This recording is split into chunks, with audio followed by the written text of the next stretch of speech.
Amigos do canal Calcio Parlato, vamos ver, junto com a Gazeta dello Sport, os assuntos desse sábado e os assuntos do próximo domingo. Como já pré-anunciado para quem não segue no Twitter, aliás, sigam Calcio Parlato no Twitter, uma situação da Juventus que está absolutamente complicada. Bom, antes de seguir aqui nesse vídeo, deixe só falar para vocês da nossa live desse domingo às 22 horas. É uma live que resume todos os jogos dessa rodada muito importante, que hoje viu a Juventus perder em casa contra o Atalanta, viu uma Fiorentina e um Verona saindo na frente e depois sendo derrotadas de virada, e viu uma Inter que não conhece nenhum adversário, e mesmo o Venezia bem organizado e que teve um bom jogo, conseguiu derrotar esse time bastante interessante da Serie A italiana. Então, nossa live às 22 horas desse domingo, com a participação de todos vocês. Quem quiser participar, quem quiser interagir diretamente comigo durante a live, às 22 horas, mande um e-mail, mande aqui uma mensagem e faremos contato. É uma comunidade pequena, mas que está crescendo, e os assuntos dessa live de domingo serão muitos, e alguns são assuntos que a gente vai começar a tratar justamente aqui. Além disso, olhem com carinho o nosso sistema de membros de canal, que é algo que vai ajudar a gente a crescer em uma perspectiva de cada vez mais conseguirmos melhorar tanto a nossa comunicação, como a frequência dos nossos vídeos, a pesquisa, os contatos com cada vez mais personagens importantes do mundo do futebol. Vamos lá, então, Gazeta dello Sport de domingo, 28 de novembro, como vocês estão vendo aqui, e uma Juve onde tudo está preto. Choque duplo, né? Uma senhora, apelido, a velha senhora, uma senhora sem paz, dentro de campo e fora de campo. Do lado esquerdo, o campeonato. Allegri está afundando, a -7 do quarto lugar, que significa Champions League, enquanto a Atalanta, da Big e Super Zapata. O gol do Zapata, acho que a travessão está tremendo até agora lá em Turim. Mas o travessão que o Zapata pegou da parte de baixo, e a bola explodiu dentro da rede. Um gol realmente muito, muito interessante. Zapata e Vlahovic, acho que os dois centroavantes que estão de fato fazendo a diferença, sem contar o Immobile, que enfim, vem fazendo isso há muito tempo, né? São os três centroavantes certamente mais interessantes desse início de temporada. Do lado direito, o problema está muito bem, a presunção minha, mas tentamos explicar sobre o problema das plusvalias, os problemas do fraude no balanço, o público ministério, que é, de fato, o magistrado, que formaliza as acusações. Agnelli sabia do sistema das plusvalias. O clube tem riscos, né? Pode, de fato, podem vir algumas punições. Aí, para isso, a gente vai ver aqui nas páginas internas o que de fato está acontecendo, algum detalhe a mais, inclusive tem grampos telefônicos autorizados pela justiça que confirmam a gravidade das acusações. Mas, de novo, se quiserem, vejam no vídeo publicado logo antes desse, falando justamente sobre todo sobre esse momento bastante terrível para o torcedor da Juventus. Descendo, em vez, né, aí o contraponto, né, Juve tutto nero, Juve está tudo preto, enquanto na Inter está tudo bonito, né? É um trocadilho mais ou menos, a única questão aqui é o tutto, né, que significa tudo. Mas beleza, o Çalhanoğlu aqui na capa, com o Çalhanoğlu que de fato, honestamente, surpreende a mim, né, que tinha criticado muito ele na temporada passada no Milan, critiquei ele, que depois dos 2 primeiros 3, 4 jogos ele deu uma queda de rendimento monstruosa, mas é um jogador que, encontrando as motivações certas, consegue não só fazer gol como hoje, mas sobretudo dar uma organização no meio de campo, é impressionante, e sobretudo dar um aporte no ataque que é fenomenal.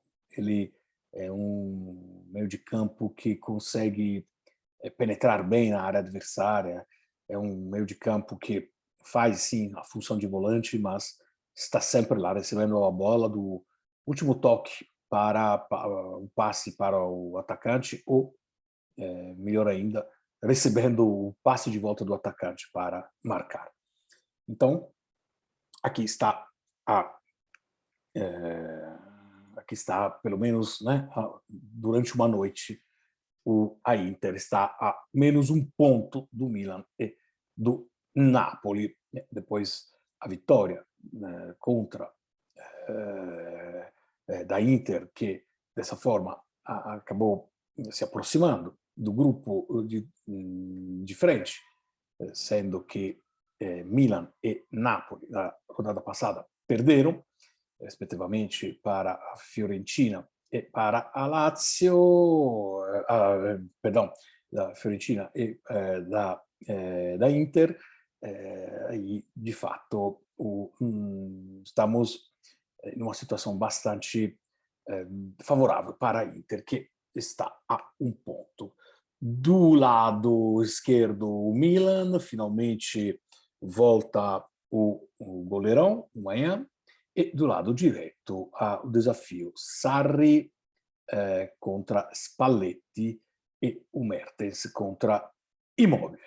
É um desafio de 300 gols, né? E veremos aqui. Então, a situação, já que estamos aqui, né, é sempre bom dar uma olhadinha sobre números, né? No final das contas, estamos falando de situações de números, de resultados. O Cagliari Salernitana, um jogo que o Cagliari estava ganhando, a Salernitana acabou empatando. De fato, Mazzarri, não sei se ele, como se diz, vai comer o panetone, veremos. Empoli, Fiorentina, Sampdoria, Verona, tanto a Fiorentina como o Verona saíram na frente, e sobretudo a Fiorentina, nos últimos 5 minutos, tomou 2 gols e perdeu, depois a bela vitória contra o Milan.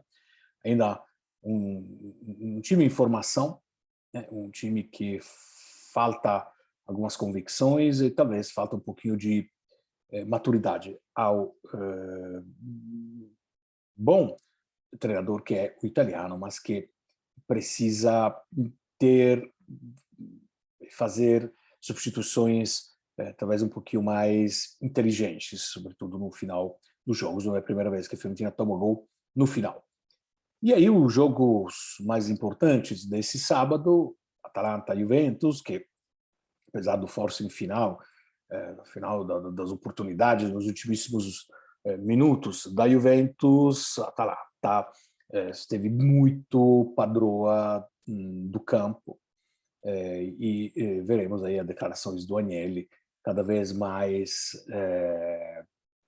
ridículas e inaceitáveis em termos de justificativas. E Venezia Inter, Venezia que vi ele jogar bem, concomitantemente com a final da Libertadores, que é um jogo meio que imperdível, né? Sobretudo tanta expectativa, mas consegui dar uma, como se diz, uma bisoiada, como se diz um jergo aqui, dei uma bisoiada nesse jogo Venezia Inter, sobretudo no início e nos intervalos do jogo da Libertadores, vi um Venezia bem organizado que acabou em muitas oportunidades assustando a Inter, que porém jogou como time grande e conseguiu levar para casa. 3 pontos importantíssimos contra um time onde, jogando em casa, não é fácil ganhar. Então, aqui está a classificação. Napoli 32, Milan 32, a Inter, por hoje, com joga mais, 31.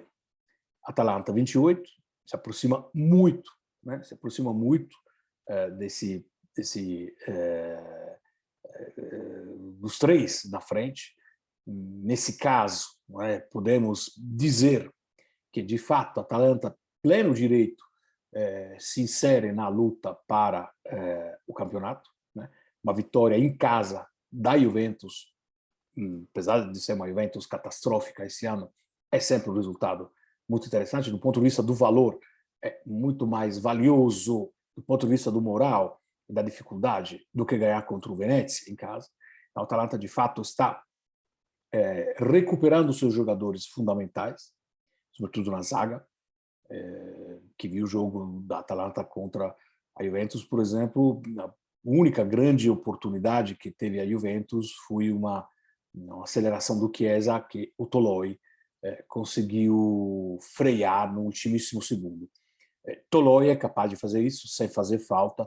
Muitos outros zagueiros que se alternaram por aí, o Derum, que é um volante, o Lovato, que é ainda bastante inexperiente, são jogadores que talvez não teriam conseguido a mesma façanha.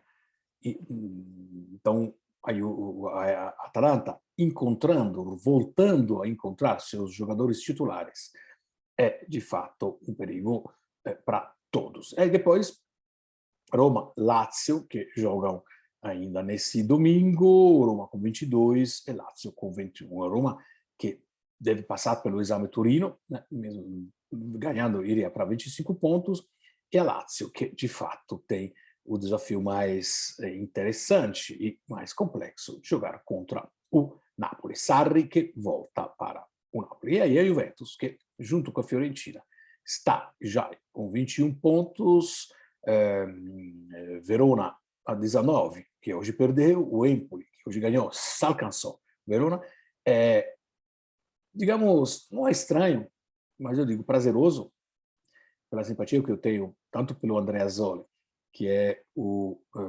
mais velho treinador da Série A nesse momento, mas sobretudo pela simpatia que eu tenho para o time de Empoli, muito próximo da cidade onde eu vivia, Florença, e onde minha irmã mora. Ela mora em Vinci, que é a 5 quilômetros de Empoli, onde, portanto, tenho ido várias vezes para assistir jogos, e ver o Empoli do lado esquerdo da tabela faz, de fato, uma certa impressão. Totalmente merecido, porque hoje, de fato, o Empoli não merecia perder, e o empate teria sido um resultado muito justo, mas a vitória veio com gosto, né, de revanche, nesse que contra a Fiorentina foi um derby. Bom, nós ficamos parados muito tempo aqui na capa, né? Tanto que, inclusive, aqui o Gazeta dello Sport quis fazer recomeçar aqui as coisas, mas beleza, sem estresse, sem crise, vamos aqui, muito bem, vamos mudando de página, vamos ver o que tem. Atalanta vence como uma grande, né? E a Juventus sem ideias e a 7 pontos do quarto lugar. Super Zapata, Juve a picco. Vamos ver, sobretudo, me interessava mostrar para vocês as declarações fajutas e quase dá vontade de chorar ao falar das declarações do Allegri que toma um 5, né, muito generoso para a Gazeta dello Sport, claro que não vai dar o 4 merecido para esse senhor aposentado que trocou a poltrona com cachimbo para ir treinar um time que tinha ambições bem diferentes, e pensar que, para quem assistiu, ou que ainda não assistiu, assista a All in One, que é tipo um reality show, né?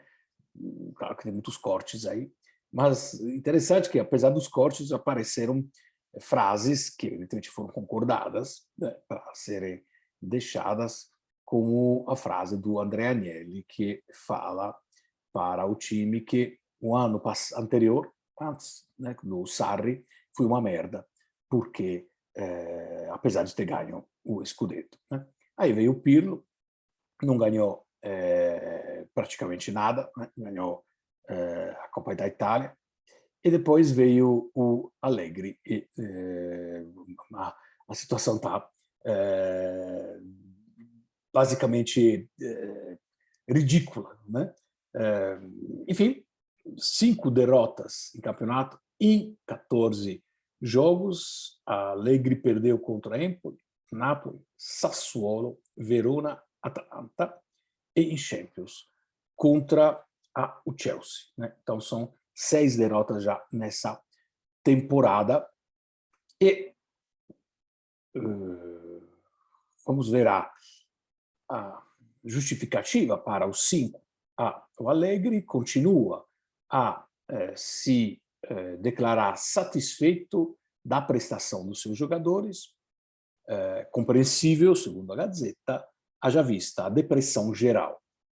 Na realidade, sinais de crescimento no plano do jogo não acontecem, né? O 6,5 Mecânica, de fato, tem jogado bem, dele o lançamento para o Chiesa, que poderia, de fato, ter mudado um pouco a sorte do jogo, né? E Morata, que, de fato, é um jogador a menos, praticamente aquele 11 contra 10. O Toloi, de fato, pega 7,5, porque eu acho que 3 pontos, não, exagero, mas 1 ponto certamente é aquele que seria basicamente um gol. O Musso já estava praticamente de joelho aí esperando o chute do Chiesa, e o Toloi que conseguiu parar. O Malinowski 5,5, evidentemente, o Malinowski tem dificuldade, né? Quando é titular, e demora. O ano passado foi exatamente a mesma coisa. Enfim, não fui resolutivo, mas muito bem a zaga, o Jim City. Eu achei o Maale e o Zappacosta muito mais que 6, né? Acho que o Zappacosta fui bem. E o Zapata 7,5, mas é sempre aquela coisa, quem faz gol ganha sempre muito mais pontos. Muito bem.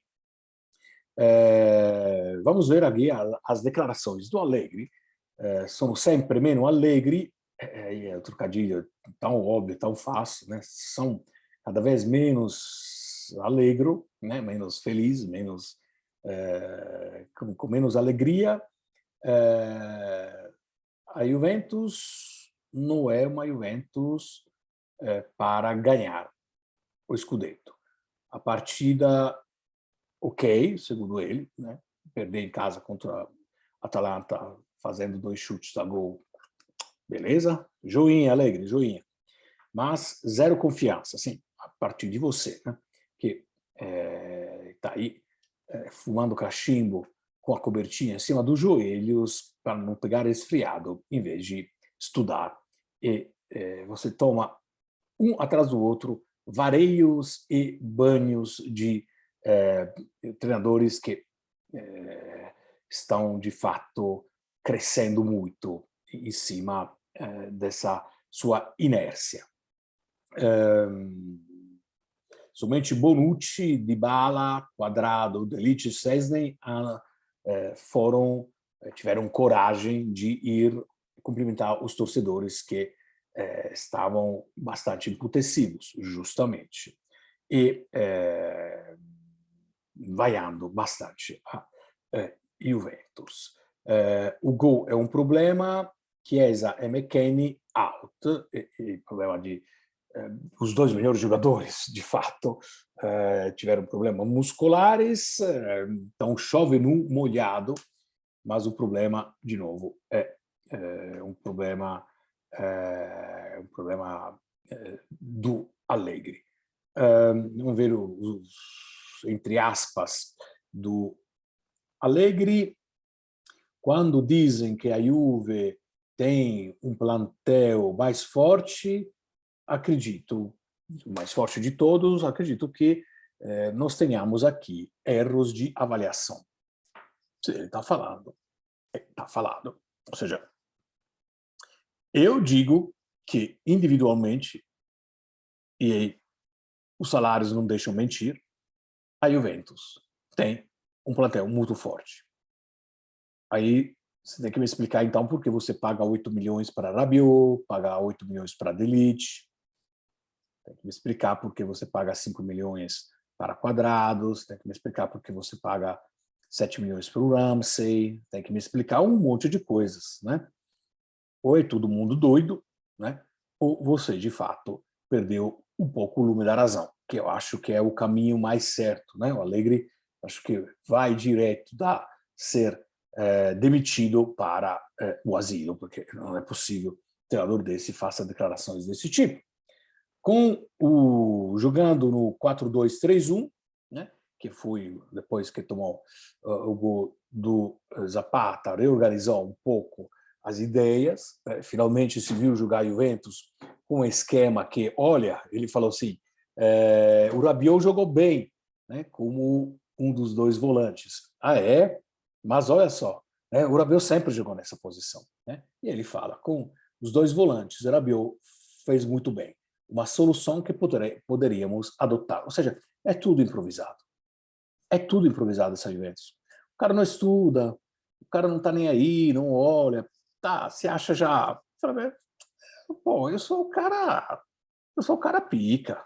Eu sou o cara, sabe? Não preciso. Vamos experimentar isso, mas imagina, sou mais forte. Toma cacetada de cá para lá, 250 gols do Chelsea, perde em casa contra a Atalanta, perde contra a Empoli, empata jogos ridículos, com ajuda de pênalti sempre meio duvidosos. A Juventus está em uma situação bastante complicada. E aqui a situação da, como diz aqui, ciclone, tempestade plusvalia sobre a Juve. Quais são as acusações do público ministério? Temos ações contábeis fraudadas por 200, isso aqui não precisa nem traduzir, né? 282 milhões. E Andreino, meu charazinho, né?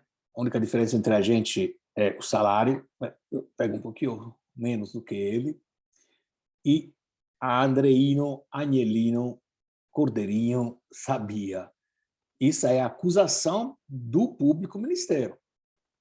O ministério está fazendo o trabalho dele, que é acusar. Agora, a Juventus tem todo o direito de se defender, como vai fazê-lo. Já derramou uma nota dizendo que a Juventus fez tudo dentro dos parâmetros da lei. Né? Eu queria ver a Juventus derramando, né, e soltando uma nota dizendo não, é verdade, eles estão certos, a gente roubou e falsificou os balanços. Né? O núcleo da questão é falsificação de balanços, movimentação fraudadas, movimentação no sentido de mercado, transferência de jogadores e ascrições em balanço de valores não reais. Isso tudo tem implicações penais, o presidente risca prisão, até 8 anos, o Nedved também, e também o Paratici, que são todos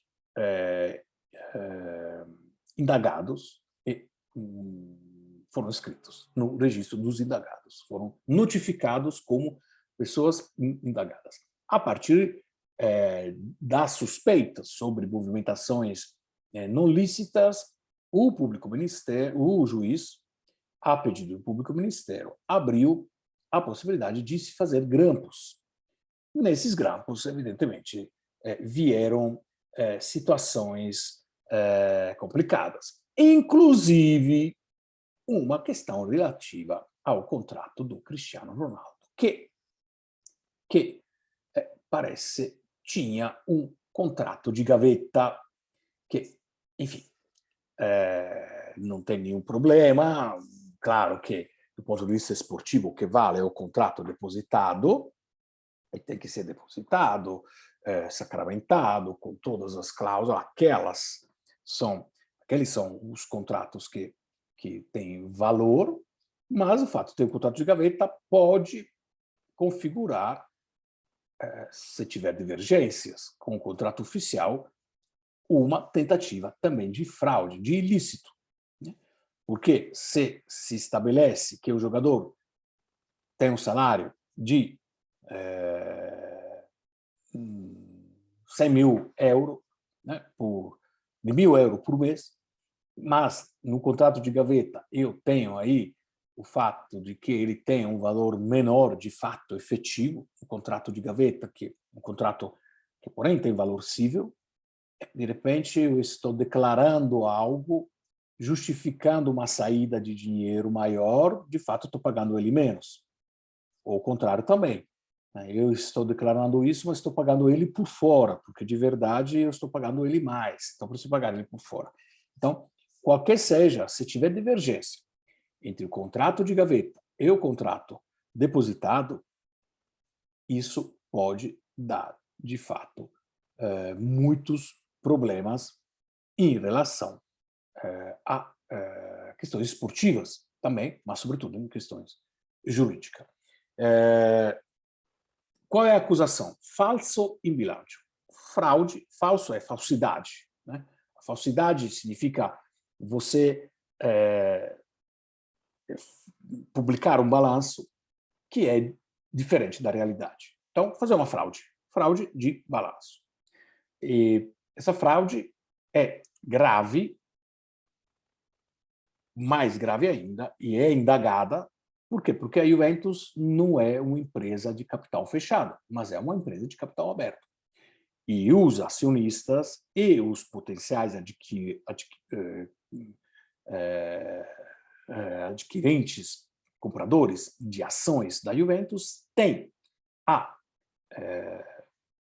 o dever, por parte da Juventus, de serem informados sobre tudo aquilo que acontece do ponto de vista real. Se você estiver fazendo um balanço que não corresponde à realidade, isso é uma fraude grave, porque significa enganar aqueles que estão investindo em ações. Né? Essa é a palavra, como diz aqui, a Gazeta. De novo, lembro para vocês que os detalhes disso, sobretudo as implicações esportivas, etc., e os paralelismos feitos com Calciopoli, podem ver o vídeo logo anterior a esse. Segundo o Público Ministério, a Juventus e seus diretores, com a finalidade de ter uma vantagem ilícita nos balanços e nas relações e nas comunicações sociais, publicavam consapevolmente, sabendo, fatos materiais, transações, vendas, não verdadeiras. Essa é a acusação formal. E aqui uma das interceptações, eu tenho absoluta certeza que vai sair muito mais coisas, né, desses grampos. Somos como um carro que não pega. Se lê em uma das ligações que foram colocadas à disposição do juiz, depois a autorização que ele deu para grampear alguns diretores. Segundo o Público Ministério, essa informação do carro que vai aos trancos, que não pega direito, é porque as plusvalias estavam praticamente sendo jogadas de uma forma que não conseguia, a questão não era mais resolvível, né, de outra forma. Ou seja, as plusvalias poderiam só estar mais aumentando a crise, do ponto de vista daquilo que é a veracidade do balanço. E aqui tem 3 operações que são aquelas que estão debaixo da lente de engrandimento, lente de aumento dos magistrados, dos juízes. O Aquetongia, o espelho com Marcília, ou seja, o Marley Yaque, que foi adquirido pelo Olympique de Marcília por 8 milhões, em troca do Eubang para a mesma 2 jogadores que não valem isso. Todo mundo sabe disso. Todo mundo sabe disso e, claro que você pode fazer vista grossa, mas a justiça não precisa fazer vista grossa, né? E os jovens trocados com o Barcelona, numerosas operações que têm a ver com jovens jogadores que pertencem ao Juventus Under 23, Sub-23, com a aquisição do Marques Mendes Alejandro por 8,2 milhões de euros e com a cessão do Pereira da Silva Mateus por 7,87 milhões de euros. Ou seja, jogadores praticamente desconhecidos que são vendidos a valores muito mais altos de jogadores conhecidos da Série A. Rovella, que outra situação bastante complicada, uma das acusações maiores é que as operações da Juventus com o Genoa são muitas e muitas delas pouco claras, né? Então, por exemplo, a aquisição da parte do Genoa do Nicolò Rovella por 18 milhões, mas ao mesmo tempo Portanova e Ella Petrelli foram vendidos por 8 milhões cada, ou seja, jogadores muito menos conhecidos. De qualquer forma, 18 milhões por Nicolò Rovella, que é um bom jogadorinho, né, do Genoa, mas não se justifica esse valor, e aí é isso que é o grande problema, vender jogadores fazendo com que, sendo jogadores da base, isso crie uma plus-valia. Finalizando, o que o clube risca? Multas, penalizações ou exclusão do campeonato, né? Então, essa é aquilo que nós vamos analisar melhor no vídeo que publicamos anteriormente. Fomos longos, mas os assuntos são extremamente quentes, importantes. Hoje, sábado, tivemos uma ressaca de Libertadores, mas certamente esse tipo de assunto vai ser pauta para vários e vários dias. Então, vai aqui minha lembrança para esse domingo, às 22 horas, a live. É para que vocês continuem apoiando a gente, dando like, se puder, se inscreva no nosso canal e se torne membro. Tchau!